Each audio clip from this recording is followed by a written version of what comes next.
दोस्तों नमस्कार। You are most welcome on my channel. आप मेरे चैनल पर बहुत ही ज़्यादा आए।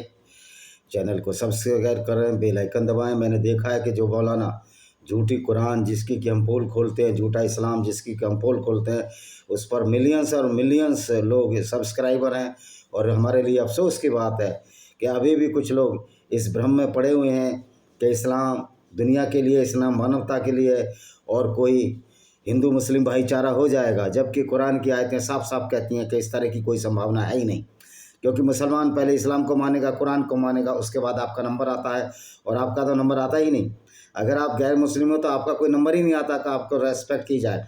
क्योंकि उनका अल्लाह जब ये कहता है कि कुरान सिर्फ और सिर्फ मुसलमानों के लिए है और पूरी दुनिया में मुसलमान ही रहने चाहिए, तो निश्चित तौर पर आपका कोई हक नहीं रह जाता इस कुरान पर, इस इस्लाम पर। और इस्लाम को मानने की भी कोई वजह नहीं है, क्योंकि ये किताब ही है जो आपको हमेशा से निंदित और अपमानित करती आई है। आप देखिए इनका माइंड सेट क्या है। जो कश्मीर में ये जो यासीन मलिक जो अभी जेल में बंद है, जिसको कि मनमोहन सिंह हाथ मिलाते थे और बिरयानी खिलाते थे, कांग्रेस की गवर्नमेंट ये कहता था हम कश्मीरियत की लड़ाई लड़ रहे हैं, कश्मीरियों की लड़ाई लड़ रहे हैं। आप कश्मीरियों की लड़ाई लड़ रहे हैं क्या ब्राह्मण लड़कियों के साथ, या कश्मीरी ब्राह्मणों को कत्ल करके और बलात्कार करके आप कश्मीरी लड़ाई लड़ रहे हैं? ये कश्मीरियत की लड़ाई है क्या? हिंदू, कश्मीर के रहने वाले हिंदू कश्मीरी नहीं हैं, लेकिन ये झूठ बोलते हैं, जिसको कि इस्लाम में अलतकिया कहा जाता है। कश्मीरियत की लड़ाई नहीं थी, ये विशुद्ध इस्लाम की लड़ाई है। और ये चाहते हैं कि पूरे कश्मीर को, जो चाहा है, अब तो इनका पूरा हो नहीं सकता वचन, क्योंकि आज़ाद कश्मीर में भी अब इस्लाम छोड़ रहे हैं लोग। तो ये चाहते थे पूरे इस्लाम में ला इलाहा इल्लल्लाह मोहम्मद रसूलुल्लाह का वाक्य करें कि कोई अल्लाह नहीं है ईश्वर के सिवाय और मोहम्मद उसके रसूल हैं।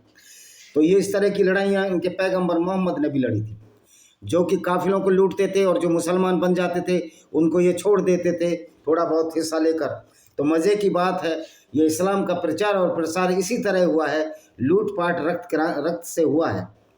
ये कहते हैं कि 7वीं सदी में उस समय मोहम्मद पर अटैक हुए, एक भी ऐसा वाक़या नहीं है कि जब मोहम्मद ने पहले अटैक नहीं किया हो।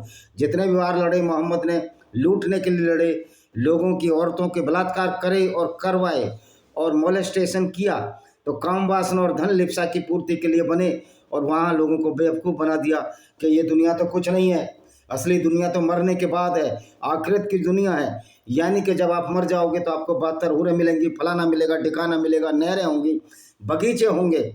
और यहाँ इस दुनिया को नरक बनाने के लिए इस्लामिक विचारधारा को पैदा कर गया ये व्यक्ति। तो आप सोचिए जो सो कॉल्ड पैगम्बर मोहम्मद है, ये मानवता के लिए कितना घातक हुई ये विचारधारा, जिसको कि इस्लाम के नाम से हम जानते हैं। तो इसी तरह आप ये देखिए, ये गाजा वाले इजराइल में क्यों लड़ने जा रहे थे? क्योंकि इजराइल, आप इतिहास उठाइए, जब मूसा ने, जो कि मोजेस था, हालांकि मूसा इस्लाम में भी उसका जिक्र है, मैंने पहले ही बताया कि इस्लाम वाले चोरी करते हैं हर माल को, मोहम्मद ने भी चोरी किया यहूदियों की धर्म पुस्तक तोरा से और बाइबिल की धर्म पुस्तक ओल्ड टेस्टामेंट से, जो दोनों एक ही चीज़ हैं। तो जब मूसा या मोजेस इजिप्ट से इजराइल माइग्रेट हो गया, तो इजराइल की भूमि, जिसमें कि सऊदी अरबिया, मिडिल ईस्ट सब आते हैं, ये यहूदियों की भूमि थी, मुसलमान नाम की कोई चीज़ नहीं थी। और जो ये लोग कहते हैं तो इस्लाम तो शुरू से ही है, तो फिर इस्लाम शुरू से ही, तो इस्लाम का नाम हमारे वेदों में नहीं, हमारे महाभारत में नहीं, कृष्ण और गीता में मुसलमान नाम का कोई उल्लेख नहीं, यहूदियों की धर्म पुस्तक और बाइबिल में भी कोई उल्लेख नहीं। जो कुरान से पहले लिखी हुई चीज़ें हैं, यानी कि जो इस्लाम से पहले आई, इसमें कोई उल्लेख नहीं। फिर अगर इस्लाम शुरू से ही है तो मोहम्मद पहला मुसलमान क्यों था? इस बात का इन पर कोई जवाब नहीं है। जब इन पर कोई जवाब नहीं है तो ये फिर भड़काने वाली ब्लेसफेमी की बात करते हैं। जो किताब, जो सारी पूरी दुनिया को लानत भेज रही है, पूरी दुनिया को 2 हिस्सों में बांट रही है, पूरी दुनिया के गैर मुस्लिमों को जीने का हक नहीं देती, सबसे बड़े ब्लेसफेमी कौन है? कुरान है। तो मैं यूनाइटेड नेशन ऑर्गेनाइजेशन से आग्रह करना चाहूँगा, इंटरनेशनल कोर्ट ऑफ जस्टिस से आग्रह करना चाहूँगा, भारत के सुप्रीम कोर्ट से आग्रह करना चाहूँगा। इस्लामिक देशों से तो मुझे कोई तवज्जो नहीं है, क्योंकि इस्लामिक देश तो इस गुंडागर्दी के नाम पर ही, इस्लामिक कंट्री जो इनका ऑर्गेनाइजेशन ऑफ इस्लामिक कॉरपोरेशन है, वो इसी इस्लामिक गुंडागर्दी के ऊपर बना हुआ संगठन है। मैं पूछना चाहता हूँ, जो गैर मुस्लिम देश हैं जिनमें मुसलमान बहुत कम संख्या में, वो OIC का मेंबर क्यों बनना चाहते हैं, जिसमें एक सेंट, जैसे फिलीपींस की आबादी में मुस्लिम 4-5-6% है, वो भी बनना चाहते हैं? और भारत क्यों बनना चाहता था कांग्रेस के ज़माने में? ये सवाल मैं कांग्रेस के लोगों से भी पूछना चाहता हूँ। आपको क्या चुल है ऐसी विचारधारा की जो ग्रुप है, उनका ऑर्गेनाइजेशन है, जिसको OIC organisation of Islamic cooperation कहते हैं, वहाँ पर आप बनकर क्या करना चाहते हो? यानी कि भारत वहाँ का मेंबर बनकर हिंदुओं पर अत्याचार करना चाहते हो क्या? क्योंकि इस्लाम के हिसाब से हिंदू भी काफिर हैं, मूर्ति पूजक हैं, नजस हैं, गंदे हैं। तो अब जब ये गंदे हैं तो वहाँ मेंबर बनने की क्या चुल थी? ये सोनिया गांधी थी जो कम्युनल वायलेंस बिल ला रही थी। अगर कोई हिंदू किसी गैर मुस्लिम स्त्री को मुस्लिम स्त्री को अगर छेड़ता भी नहीं, अगर मुस्लिम स्त्री उस पर आरोप लगाती कि इसने मेरे साथ बलात्कार किया है, तो उस हिंदू की जमानत नहीं थी। और अगर कोई हिंदू युवक किसी मुस्लिम स्त्री से अगर कुछ बोलता भी नहीं और वो उस आरोप लगा देती कि हिंदू ने मेरे से बलात्कार किया है, तो उसको वो नहीं था, कोई प्रोविज़न नहीं था जमानत देने का। ये कम्युनल वायलेंस बिल था। और इस कम्युनल वायलेंस बिल का मैंने इसमें उल्लेख किया है। Panorama of democracy in Indian contest, इनमें कौन कौन थे मेंबर? तीस्ता सीतलवाड़ थी, डॉक्टर राम पुनियानी जैसा आदमी जो इस्लाम को बचाने की कोशिश करता था। ये सारे के सारे जो इस्लामिक डिक्टेटरशिप का साथ देते हैं, वो सारे के सारे थे। तो इस किताब में देखता हूँ, अगर मिल जाएगा तो मैं ये देखता हूँ कि कौन सा बिल था, वो किस तरह का बिल था, कम्युनल वायलेंस बिल। तो इसमें देखिए कौन कौन थे, ये मेंबर आ गए। ये सारे के सारे जो पागल हैं, जो कि इस्लाम को जानते नहीं, सारे मेंबर थे। इसमें कौन थी? इसमें एक थी शबनम हाशमी। शबनम हाशमी कौन है? शबनम हाशमी अनाथ का एक NGO चलाती है, और ये सनातन वैदिक धर्म का के एकदम खिलाफ है, क्योंकि इस्लाम में कोई ऐसी चीज़ ही नहीं है। तो ये टारगेट करते हैं हिंदू धर्म को कि जिससे लोगों का ध्यान हिंदू धर्म की कमियों की ओर जाए, जबकि वेदों में इस तरह की कोई बात ऊंच नीच छुआछूत की नहीं है। तो ये टारगेट करते हैं। जो अंधा होता है वो चाहता है, जो काना होता है वो चाहता है दूसरे की दोनों आंखें फूट जाएं। तो ये इनका सिद्धांत है। उषा रामनाथन थी, ये वाइफ है रिटायर्ड जज की, और ये chief justice of Orissa high court था। और ये HS फुल्का का नाम सुनते हो, जो वकील है सुप्रीम कोर्ट का, ये भी उसमें था। ये सारे के सारे एंटी सनातनिक लोग थे, सारे के सारे इस बिल में। और जस्टिस हिस्बेत सुरेश था, डॉक्टर रामपुनियानी था, ये सब के फोटो मैंने इस किताब में दिए हैं, आप ये देख सकते हो। तो ये लोग थे जो इस्लाम को बचाने के लिए कम्युनल वायलेंस बिल ला रहे थे। गोपाल सुब्रमण्यम था, तीस्ता सीतलवाड़ थी, असगर अली इंजीनियर था। ये असगर अली इंजीनियर था और वो 14/5/2013 को मर गया। मिर्जा दारूवाला थी, मौलाना नियाज फारूकी थे, सारे एंटी हिंदू एंटी सनातनी इस किताब में थे। नानजी वजीरी था, रूपरेखा वर्मा थी, PI जोश था, समर सिंह, प्रसाद श्रीविला, विनोद ग्रोवर, सिमिया उमा, फरहान नकवी, ये पत्रकार है शायद, सिस्टर मैरी स्केरिया, हर्ष मंदर था, सुखदेव थोराट, अब्दुल शरीफ, सैयद साबुद्दीन, और ये तो मर गया, गगन सेठी, उपेंद्रा बख्शी, जॉन दयाल, ये ईसाई, अरुणा राय इसमें ईसाई है, नाम हिंदू जैसे इनके। कमल फारूकी था, नरेंद्र यादव था, और मंजूर आलम, अन्नू आगा, ये 30 और बहुत सारे थे जो इस कम्युनल वायलेंस बिल के मेंबर थे। अगर इसमें कोई मुस्लिम औरत किसी हिंदू लड़के पर यह आरोप लगा देती कि इसने मेरे को छेड़खानी की है, तो हिंदू युवक का कर्तव्य होता उसको कि नहीं, मैंने छेड़खानी नहीं की और उसमें जमानत नहीं थी। अगर कोई मुस्लिम युवक किसी हिंदू स्त्री के साथ बलात्कार कर देता, तो उसमें हिंदू स्त्री को ये बताना होता था कि मेरे साथ बलात्कार हुआ, ये प्रूव करना था, और उसकी जमानत मुसलमान को मिल जाती थी। तो ये इस्लामिक गुंडागर्दी की पूरा कोल इसमें। ये panorama of Indian democracy in Indian contest, भाई विजय कुमार पाल, इस किताब को जरूर खरीदें आप। मेरे से इस बात की आशा न करें कि मैं किताब किसी को दे सकता हूं, कि हम पर सप्लीमेंट्री कापी आती हैं 1-2 और हम देने में बाध्य हैं। अगर आप में वास्तव में जो हमारे कुछ मित्र हैं उनको हम किताबें दे देते थे, लेकिन अब तो वो किताबें भी नहीं बची हैं। तो अगर आपको इंटरेस्ट है तो इनको खरीदिए। अगर कम पैसा है आपके पास तो PDF में डाउनलोड करिए, 250-300 में डाउनलोड हो जाएगी।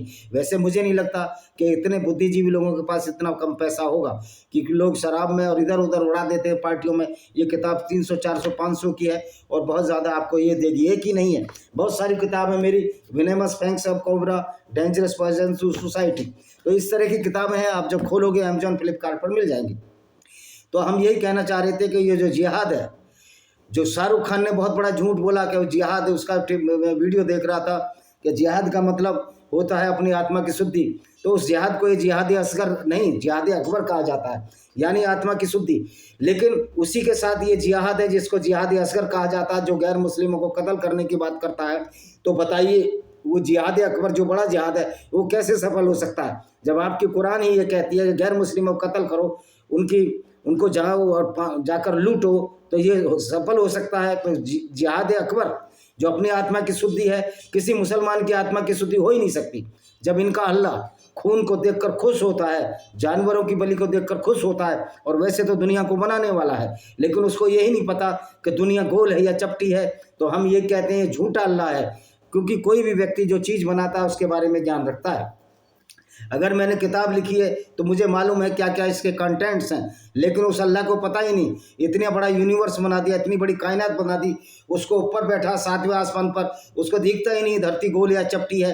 तो दोस्तों, ये इस्लाम एक पूरा फ्रॉड है, मानवता के खिलाफ एक वायलेंस है, मानवता के खिलाफ एक ऐसा हथियार है जो मानव को बुद्धिहीन बनाता है। क्योंकि इस्लाम में कहा गया है अकल का दखल नहीं होना चाहिए मजहब में। तब अकल का दखल नहीं होगा तो आप समझ सकते हो इसी मूर्खतापूर्ण आइडियोलॉजी की वजह से कि एक मुसलमान 10 के बराबर होता है, ये जगह जगह लड़ने पहुंच जाते हैं और फिर मारे भी जाते हैं। आपने देखा 93,000 मुस्लिम इस्लामी फौज की किस तरह पेंट जगजीत सिंह अरोड़ा ने और हमारे जो जनरल साहब थे उन्होंने इनकी पतलून गीली कर दी, और इनका अल्लाह कुछ नहीं कर पाया।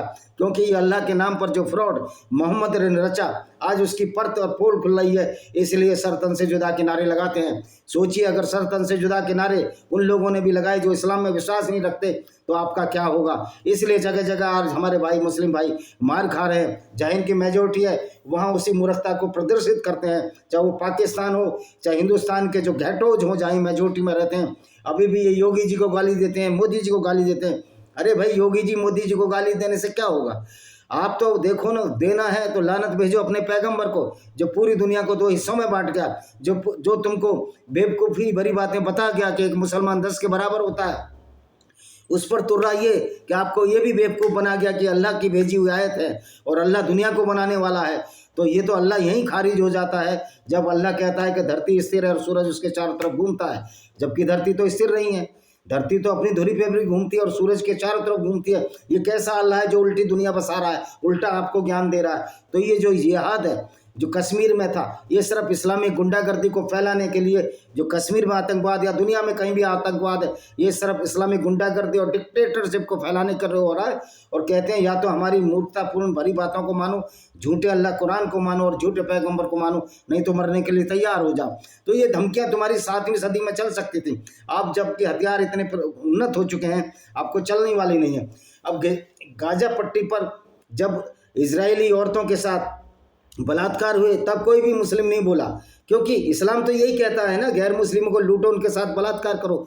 यही तो आपकी आइडियोलॉजी है। इसलिए तो हर मुसलमान चुप रहता है, क्योंकि उनकी कुरान में ही इस तरह की हरकतें करने की अनुशंसा की गई है। अनुशंसा का मतलब होता है उसका रिकमेंड किया गया है, और अल्लाह द्वारा, झूठे अल्लाह द्वारा, वैसे तो अल्लाह वल्लाह कुछ नहीं था, ये मोहम्मद द्वारा रिकमेंड किया गया, इसलिए आप नहीं बोले। और मज़े की बात है, अब कैलिफोर्निया में आग लगी, तो एक मुसलमान का चैनल है, वो कह रहा है ये तो अल्लाह का अजाब आ गया, 29 लोग मरे, अल्लाह का अजाब आ गया। और तुम्हारे 40,000 इजराइल में फिलिस्तीनी मारे गए, उसमें कुछ नहीं बोलेंगे। यानी कि इतने मूर्ख हैं कि क्योंकि गाजा में फिलिस्तीनी मरे इसलिए 29 लोग लॉस एंजलिस में, कैलिफोर्निया में आग लगी, कहाँ क्या नाम है इसका, लॉस एंजलिस में मारे गए, 29 लोग मारे गए। ये कोई बहुत बड़ी चीज़ नहीं थी। इतनी बड़ी आग फैलती है जंगल की तो बहुत सारे लोग मारे जाते हैं। क्या तुम्हारी भगदड़ में, अब कहेंगे कुंभ में जो भगदड़ मची ये भी अल्लाह का अजाब है। अगर कुंभ में अल्लाह का ये अजाब है, कुंभ में इतनी भगदड़ में भी बहुत थोड़े लोग मरे, तो आप ये समझिए जब हाजी में भगदड़ मची थी कितने हाजी मारे गए थे। और जब 1979 में जिस तरह एक नकली महादी, आपकी तो पूरी फैलिसी ही या पूरा जो डॉक्ट्रिन है वो झूठी है, नकली महादी बनकर आ गया कि पूरी दुनिया को उद्धार करेगा।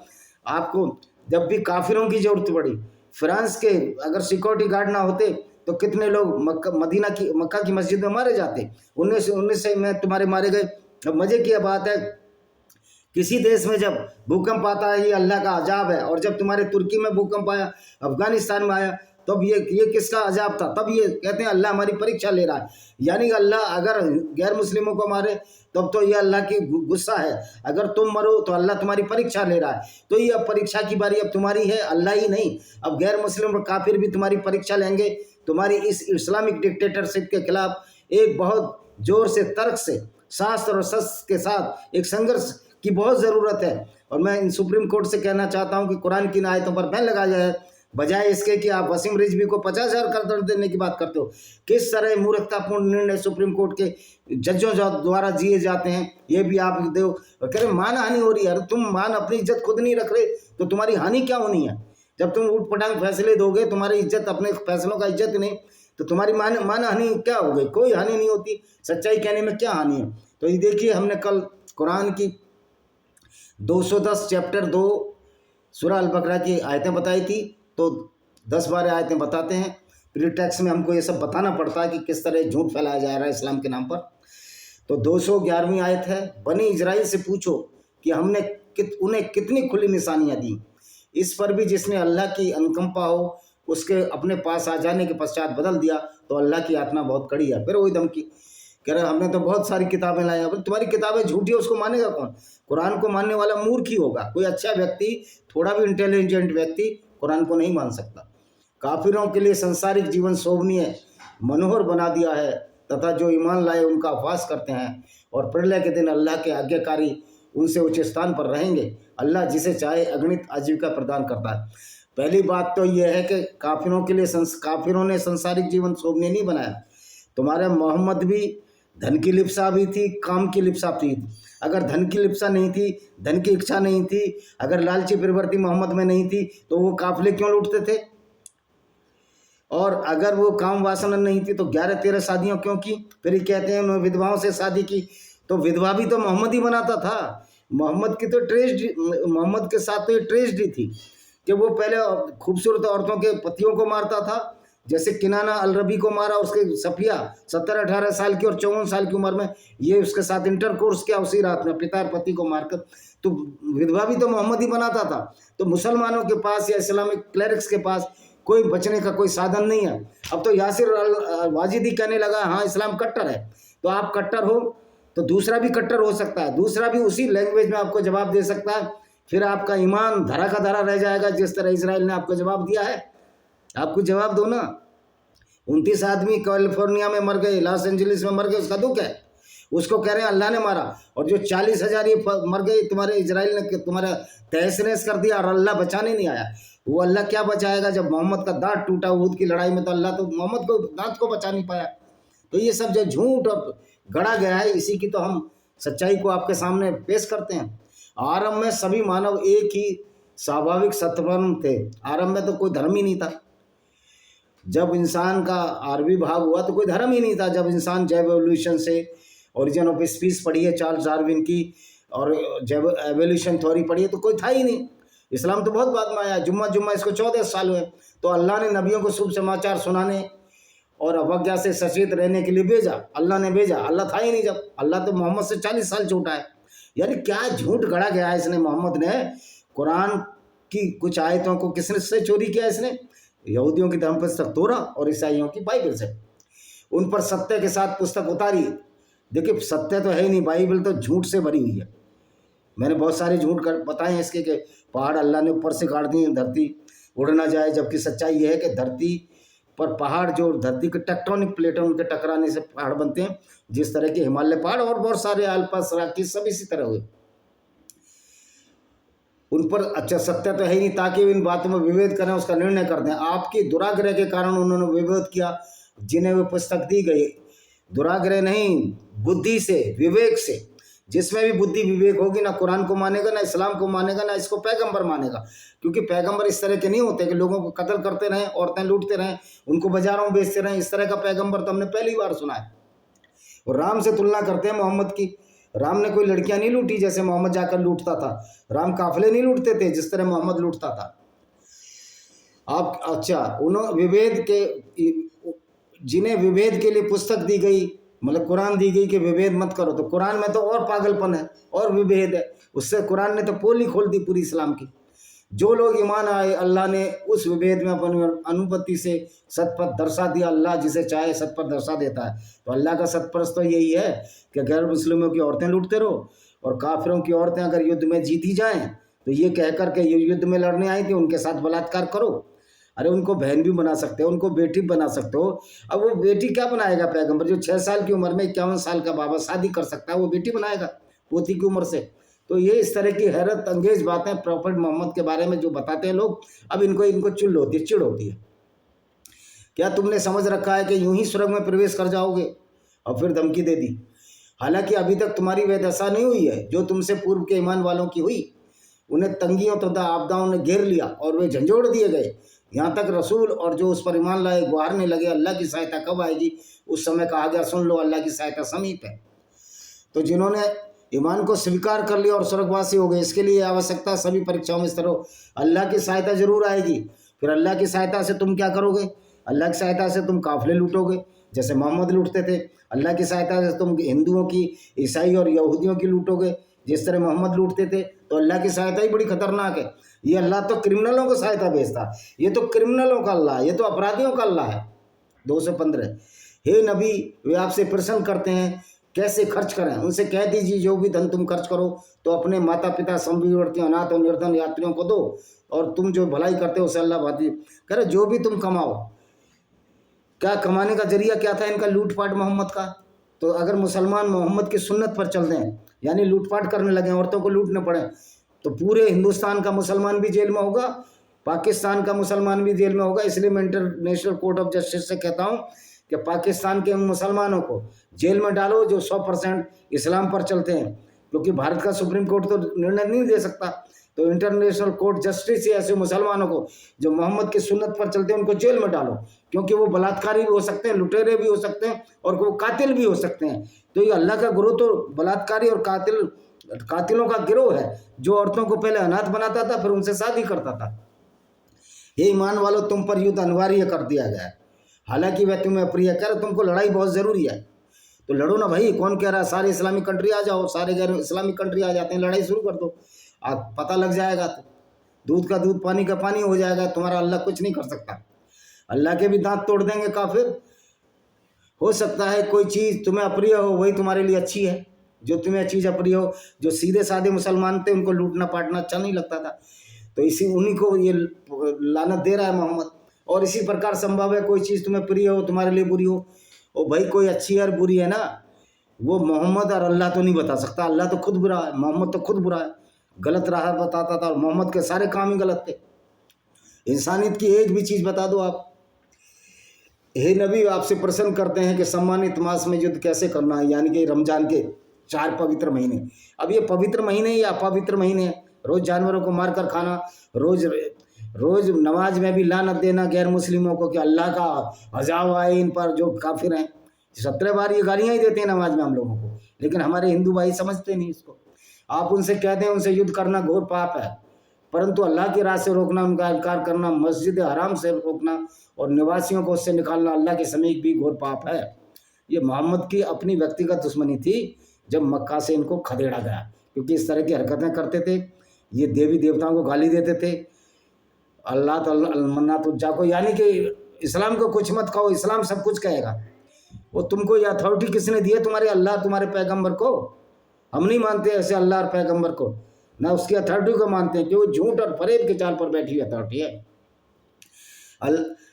फितना, सतधर्म से विचलना, हत्या से बारी। ये सतधर्म है इस्लाम, जिसमें कत्ल, खून, औरतों से बलात्कार, औरतों को बाजारों बेचना आदि की घटनाएं तुम्हारी हदीसों में मिलती हैं। ये सत्कर्म है, और वे तुमसे युद्ध करते जाएंगे यहाँ तक कि उनके बस में हो तो तुम्हें तुम्हारे धर्म से फेर दे। तुम में से कोई व्यक्ति जो अपने धर्म से फिर जाएगा, फिर कुफरी पर इसकी मौत होगी, ऐसा किया जाएगा, संसार और परलोक व्यर्थ हो जाएगा, वही नारकी है। कह रहे नरक में जाओगे। भाई नरक में जाना अच्छा है, किसी की औरतों के साथ बलात्कार करना, किसी को काफिले लूटना जैसे मोहम्मद करता था, तो हम तो नरक में जाने से भी खुश हैं। नहीं तो जीते जी हम मरे जाएंगे। जैसे काम इस्लाम में पैगंबर में थोड़ी भी शर्म हया होती तो पैगंबर को सुसाइड कर लेना चाहिए था, पश्चाताप कर लेना चाहिए। उसके बावजूद अल्लाह के नाम पर सारे पाप करता रहा, एक झूठे अल्लाह के नाम पर, झूठे नबी के नाम पर। तो ये मेरी किताब है ब्लेंडर ऑफ ब्लेस्फेमी इन ब्लेंडर, भाई विजय कुमार पाल, जिसमें कि पाकिस्तान में किस तरह गैर मुस्लिमों की सताया जा रहा है, किस तरह गैर मुस्लिमों को इस निंदा के नाम पर कत्ल किया जा रहा है। इस तरह lost paradise Kashmir, history of devastated Kashmir, किस तरह कश्मीर में कि इस्लाम आया, जब इस्लामिक डिक्टेटरशिप आई, कश्मीर के हिंदुओं को और कश्मीर को बर्बाद कर दिया, कितने मंदिर तोड़े गए, क्योंकि इस्लाम मंदिर तोड़ने की भी इजाज़त देता है। तो आशा है कि वीडियो पसंद आएगा। इसी के साथ मैं इस वीडियो को विराम देता हूँ। वंदे 17 18 18 20 कर लेते हैं यार। इसके विपरीत जो लोग ईमान लाए, हिजरत की, अल्लाह की राह में जिहाद किया, वास्तव में वही अल्लाह के दया के आशा रखते हैं। अल्लाह अति क्षमाशील दयालु है। अल्लाह की राह में जिहाद किया यानी कि गैर मुस्लिम औरतों को लूटने की रिवाज थी इस्लाम में। वे आपसे मदरा और जुआ के विषय में प्रश्न करते हैं, कह रहे शराब के विषय में, जुए के प्रश्न है कि इन दोनों में कौन बड़ा पाप होता है। लोगों का कुछ लाभ भी है, परंतु उनका पाप उनके लाभ से अधिक बड़ा है। वे आपसे प्रश्न करते हैं कि अल्लाह की राह में क्या खर्च करें, तो कह दीजिए अपनी आवश्यकता से अधिक हो। इसी प्रकार अल्लाह तुम्हारी आयतों को उजागर करता है। कह रहे मदरा और जुआ खराब है, तो फिर मोहम्मद भी तो शराब पीता था, हजरत अली खुद शराब पीते थे, आपकी हदीसों में है। ये शराब तो जब बंद हुई जब हजरत अली नमाज पढ़ाने में पैर लड़खड़ाने लगे, जबान लड़खड़ाने लगी। दुनिया और आखिरत दोनों में से वे आपसे अनाथों के विषय में प्रश्न करते हैं। उनसे कह दीजिए जिस बात में उनका सुधार हो वही सबसे अच्छी है। फिर यदि तुम उनसे मिलकर रहो, तुम्हारे भाई हैं और अल्लाह जानता है कौन सुधारने वाला और कौन बिगाड़ने वाला है। यदि अल्लाह चाहता तो तुम पर सख्ती कर देता। वास्तव में अल्लाह प्रभावशाली तत्व है। अल्लाह तो कुछ नहीं कर सकता। अल्लाह तो मोहम्मद के दांत नहीं बचाया। ये शक्ति तो मुसलमान छोड़ रखे हैं उसने उसने एक होता सॉफ्टवेयर, एक हार्डवेयर गुंडे छोड़े हुए हैं और डिजिटल गुंडे छोड़े हुए हैं। जो मुल्ला मौलवी यूट्यूब पर इस्लाम की बढ़ाई कर रहे हैं झूठ बोल कर, तो डिजिटल गुंडे और हार्ड गुंडे दोनों छोड़े हुए हैं। हार्ड में भी और सॉफ्टवेयर में गुंडे छोड़े हुए हैं, और वो गुंडे पूरी दुनिया को बेवकूफ़ बना रहे हैं और इस्लाम की बातों का प्रचारित कर रहे हैं। तो मैं कहता हूँ इन इस्लामिक चैनलों पर भी यूट्यूब को रोक लगानी चाहिए, और इसमें भारत के सुप्रीम कोर्ट की हस्तक्षेप की बड़ी भूमिका है। जो इस तरह की झूठी बातें, यानी झूठ बोलना भी पाप है और कुरान झूठ बोलना सिखाती है। तो झूठ बोलना जब पाप है तो इस पाप के लिए कोई प्रायश्चित तो कुरान में है ही नहीं। तो कुरान तो कहती है मुसलमानों को कि अपनी आइडियोलॉजी फैलाने के लिए आप झूठ बोलो, जिसे कि अलतकिया कहते हैं। तो आशा है कि वीडियो पसंद आएगा। वीडियो को शेयर करें, चैनल को सब्सक्राइब करें, बेल आइकन दबाएं। वंदे मातरम, जय हिंद। आपका दिन शुभ हो।